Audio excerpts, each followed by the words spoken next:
Santiago Díaz era un pintor desconocido en el vasto mundo del arte. Su talento, aunque impresionante, nunca había encontrado el reconocimiento que tanto anhelaba. Cada trazo de su pincel estaba impregnado de desesperación, de una obsesión por alcanzar la perfección que siempre parecía escaparle. Era en su pequeño estudio, en un edificio antiguo y polvoriento en las afueras de la ciudad, donde su última creación comenzaba a cobrar vida. La pintura comenzó de manera inocente, una escena oscura de un callejón en una ciudad cualquiera, bajo la luz tenue de una farola. Algo en aquella imagen tenía un atractivo inexplicable. A medida que Santiago trabajaba, sentía que el cuadro lo llamaba, que lo guiaba hacia un lugar desconocido, más allá de su comprensión.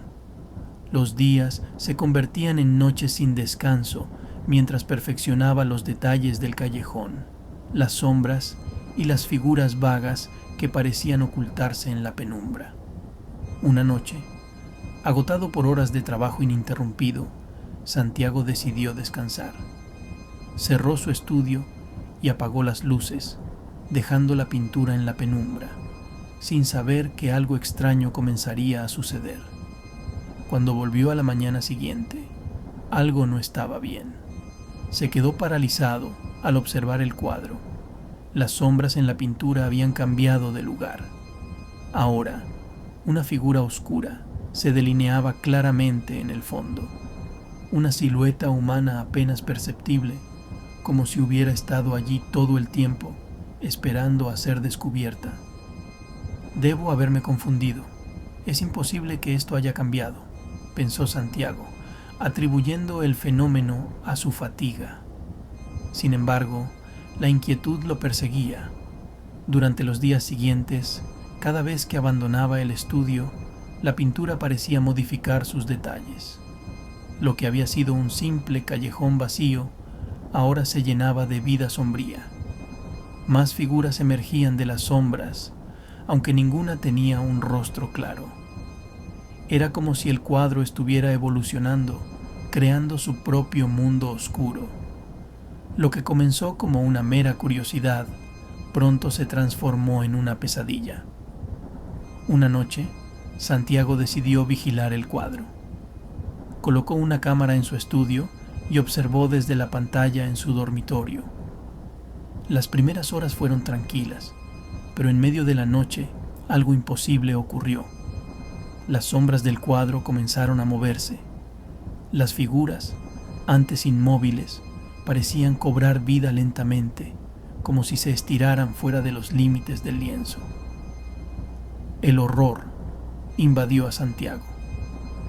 Aquella pintura estaba viva, y lo que representaba no era solo una imagen, sino una ventana a algo mucho más siniestro. Lo que vio a continuación lo dejó helado.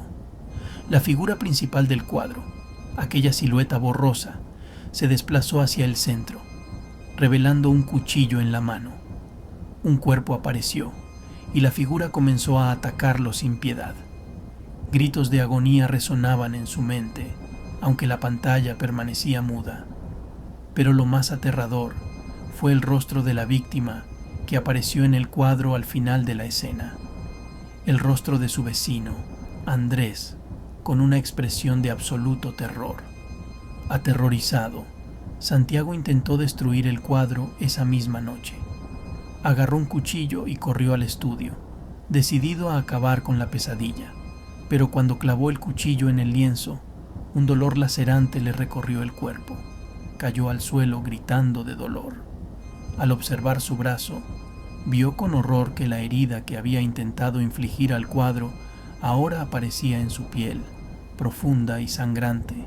El cuadro no podía ser destruido, y aquella noche, el vecino de Santiago, Andrés, fue encontrado muerto en su casa, apuñalado brutalmente.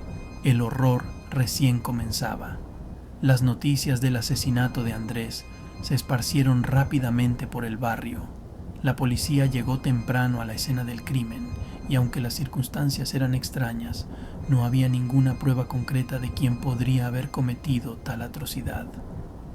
Santiago, en su pánico y miedo, no mencionó ni una palabra sobre lo que había visto en el cuadro. ¿Quién le creería si dijera que una pintura había predicho el asesinato? Con la muerte de su vecino pesando en su mente, Santiago intentó ignorar el cuadro. Se prometió a sí mismo no mirarlo más, ni siquiera acercarse al estudio. Pero la imagen de la pintura seguía apareciendo en sus pensamientos, como una presencia viva que no podía ser ignorada. Los días que siguieron a la muerte de Andrés fueron una tortura para Santiago. El peso de su culpa, aunque irracional, era aplastante. Cada vez que escuchaba el murmullo de sus vecinos hablando del crimen, sentía que lo señalaban, que susurros acusadores flotaban a su alrededor. Sabía que lo que había visto en el cuadro era real. La pintura no solo era una obra de arte, era una advertencia, una predicción. Pero la pregunta que lo atormentaba era si la pintura mostraba el futuro o si lo creaba. Intentó alejarse de su estudio, evitar la pintura a toda costa, pero no pudo. Algo más fuerte que él lo empujaba de vuelta. El cuadro lo llamaba. Finalmente, una noche, sucumbió a la tentación y entró nuevamente en la habitación. Lo que encontró al encender la luz lo dejó sin aliento. El callejón en el cuadro se había transformado por completo. Las sombras eran más densas. El aire en la escena parecía vibrar con una energía oscura y maligna. Las figuras que antes apenas eran visibles ahora se distinguían claramente. Había 3 personas en el centro, todas encapuchadas, mirando fijamente a una nueva figura que yacía en el suelo. Era otra víctima. Santiago reconoció el rostro de inmediato. Era el de Lucía, una mujer que trabajaba en la cafetería cercana y a quien veía con frecuencia. El corazón de Santiago latía con fuerza en su pecho. Sabía lo que esto significaba. Aquella noche, Lucía iba a morir, tal como Andrés lo había hecho días antes. El impulso de hacer algo lo abrumó. No podía quedarse de brazos cruzados. Intentaría salvarla, aunque no sabía cómo ni qué podría decirle. Corrió fuera de su apartamento, el eco de sus pasos resonando por las escaleras mientras se dirigía hacia la cafetería. Cuando llegó, encontró a Lucía cerrando el local. El lugar estaba vacío. Solo el parpadeo de las luces fluorescentes iluminaba el interior. Santiago respiró profundamente y se acercó a ella. «Lucía, tienes que irte a casa de inmediato», le dijo con urgencia, su voz temblando. Ella lo miró con confusión, sin entender la gravedad de la situación. Santiago estaba sudando, su mirada era frenética. «¿Qué pasa?», preguntó ella. «¿Te encuentras bien?». «No hay tiempo para explicaciones», insistió Santiago. «Tienes que irte ahora. Aléjate de este lugar. No camines sola esta noche. Por favor, confía en mí». Lucía dio un paso atrás, claramente asustada por su insistencia, pero algo en su tono la hizo dudar. Finalmente, asintió lentamente y comenzó a caminar hacia su coche. Santiago la siguió con la mirada, rogando que estuviera a salvo. Respiró aliviado cuando la vio conducir lejos. Tal vez lo haya logrado, pensó. Pero mientras regresaba a su apartamento, una sensación de inquietud creció en su pecho. Sabía que no podía escapar de lo que había visto. El cuadro no era simplemente una advertencia, era un presagio. Esa noche, Santiago no durmió. En su mente, la imagen de la pintura lo atormentaba. Cada vez que cerraba los ojos, veía el rostro de Lucía, el mismo que había aparecido en la pintura. Finalmente, decidió enfrentarse a lo que fuera que estuviera ocurriendo. Con un nudo en el estómago, se dirigió nuevamente a su estudio. Al abrir la puerta, su corazón se hundió en su pecho. La pintura había cambiado una vez más. Ahora, en el centro del callejón, Lucía estaba tendida en el suelo. ensangrentada. Alrededor de ella, las figuras encapuchadas observaban en silencio. Santiago sintió un mareo abrumador. A pesar de sus esfuerzos por salvarla, el destino de Lucía estaba sellado. Caminó tambaleándose hasta su teléfono. Con las manos temblorosas marcó el número de la policía. Apenas podía articular las palabras cuando la operadora respondió. Les dijo que fueran a la dirección de la cafetería, que algo terrible había ocurrido. Sabía que lo que les estaba diciendo no tenía sentido, pero no podía ignorarlo más. Esa misma noche, la policía encontró el cuerpo de Lucía, tal como lo había visto en la pintura. Santiago no pudo evitar sentir que el cuadro estaba jugando con él, como si se burlara de sus intentos inútiles de cambiar el destino de las personas. Cada vez que intentaba destruir la obra, el dolor físico lo paralizaba, y cada vez que intentaba ignorarla, una nueva víctima aparecía en la escena. El miedo se apoderaba de su vida. Sabía que no podía detener lo que estaba ocurriendo, pero la desesperación lo empujaba a intentarlo una y otra vez. Las figuras en la pintura, siempre presentes, siempre observando, parecían saber algo que él no, algo oscuro y definitivo. Las horas se hacían eternas para Santiago, mientras su mente se sumergía en la locura. La pintura se había convertido en el centro de su vida, y a cada instante temía descubrir una nueva víctima en el lienzo. La paranoia de Santiago crecía con cada día que pasaba. Cada rincón de su apartamento parecía tener ojos, y el silencio ya no era un refugio, sino un constante recordatorio de lo que el cuadro podría revelar en cualquier momento. Los sonidos del exterior lo sobresaltaban. El simple crujido de las maderas del suelo lo hacían sentir observado. La pintura, siempre ahí, en su estudio, lo llamaba cada noche. No podía ignorarla, pero tampoco podía continuar viéndola transformarse. Una tarde, mientras revisaba viejas cartas y bocetos en busca de una distracción, encontró un sobre amarillento que no recordaba haber guardado. No llevaba nombre ni remitente, pero algo en la textura del papel le resultaba familiar. Al abrirlo, descubrió una carta escrita a mano en una caligrafía fluida y elegante. Querido Santiago, sé que la pintura te está devorando, al igual que lo hizo conmigo, pero debes saber algo. Esa obra no es simplemente un reflejo de lo que sucede, sino de lo que está destinado a suceder. Cada pincelada que has dado ha sellado un destino, y cualquier intento de destruirla solo asegura que te trague aún más. Santiago sintió un escalofrío recorrer su espalda. La carta no tenía firma, pero sospechaba que quien la había escrito sabía mucho más de lo que dejaba entrever. ¿Cómo había llegado esa carta a sus manos? ¿Y por qué ahora? Su cabeza daba vueltas. Las palabras escritas parecían confirmar lo que ya temía. La pintura estaba fuera de su control, y cada intento de destruirla o huir de ella solo lo acercaba más a su propia perdición. El impulso de investigar lo consumió. Pasó horas revisando sus viejos contactos, amigos artistas, coleccionistas, cualquier persona que pudiera darle una pista sobre el origen de la pintura. Finalmente, una noche, en una de sus búsquedas frenéticas por la red, encontró un pequeño foro de arte en el que se hablaba de obras malditas.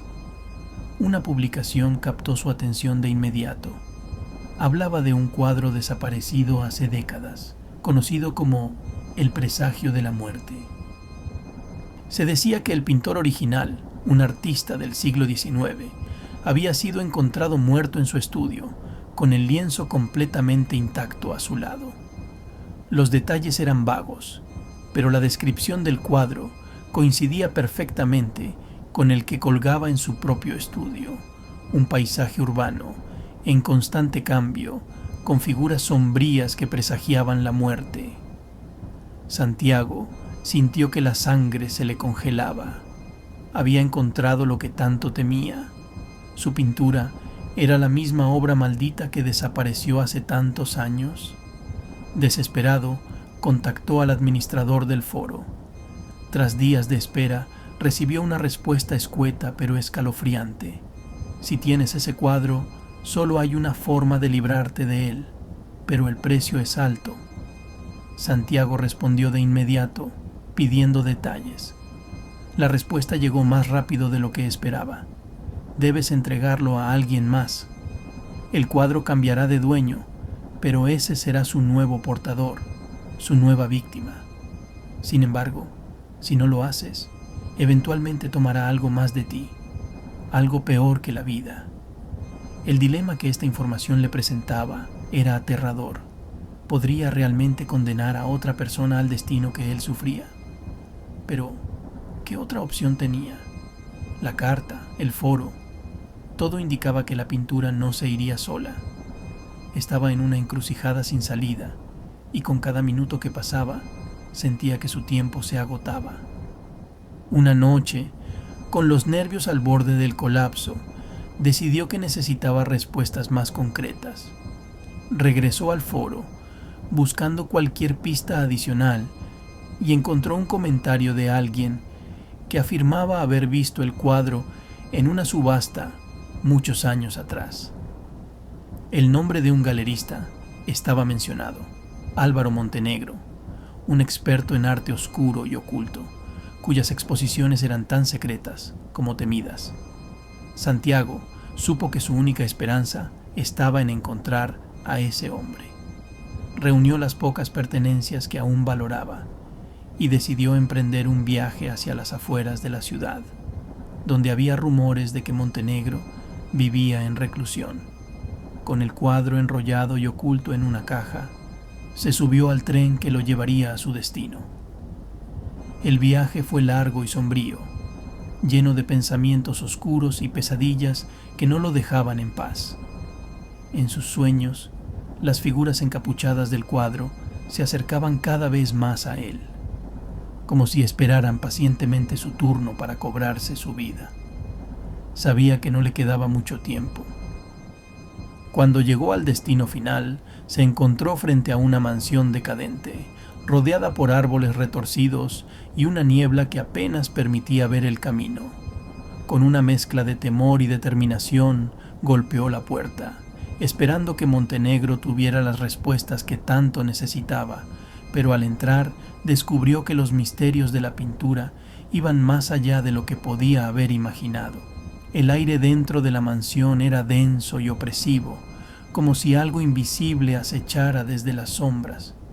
Santiago fue recibido por una figura esquelética que se presentó como el mayordomo, quien lo condujo a través de un largo pasillo lleno de obras de arte extrañas, grotescas y perturbadoras.